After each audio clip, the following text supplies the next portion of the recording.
Hi there. I'm just going to do a quick run through of how to process an HDR image using Photomatix. So I've got a couple images here that I took from last night that I've exported from Lightroom with no adjustments. The only difference was I turned them into TIFF files, 16-bit TIFF files to hold as much information as I possibly can. So in Bridge, I'm going to grab these three images here and I'm just going to drag them down to my Photomatix program down there. Now what we're going to do is we're going to merge to HDR tone mapping. These are the three images that we picked. We're just going to say OK on that.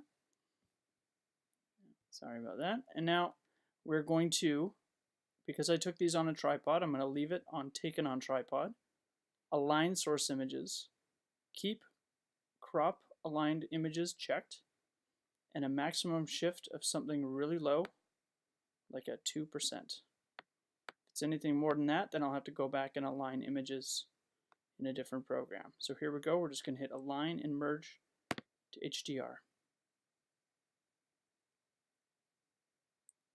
And this is just going to take a second. There we go. So here is a very dirty looking image.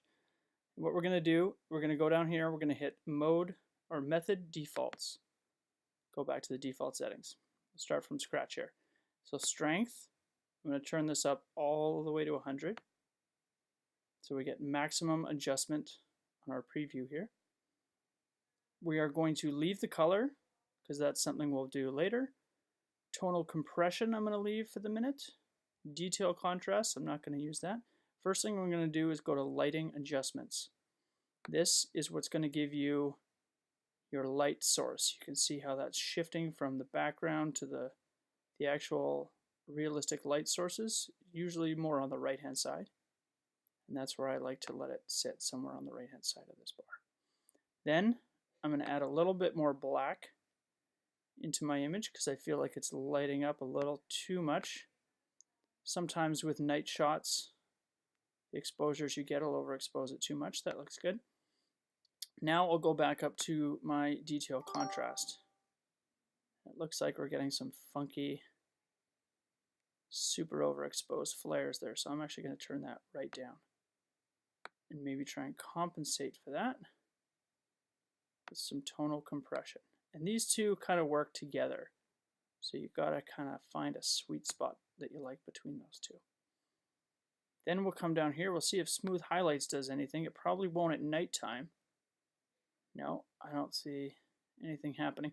During the day, this is really good for skies, really bright clouds, things like that. Gamma, give it a little bit less. This is just the overall lighting of the image. We'll keep that low. Temperature, again, that's going to be with color. I'm not going to touch that. And then the micro smoothing, this is a strange one. This can give you a clean looking image or a really dirty looking one. I like to go on the dirtier side. Pulls out a little more stuff down here in the ground. So I'm just going to leave it up a little bit. Somewhere around there is usually pretty good.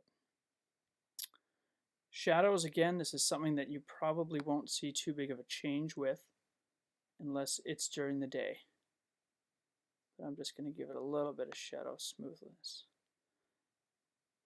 And these here go with the colors of the highlights and the color in the shadows. Again, I don't like to touch either one of those. And then you can just hit apply and it's going to shoot out a tone mapped image. And there you go. Looks pretty clean. Once you actually get down to it, next thing you want to do is just close it out.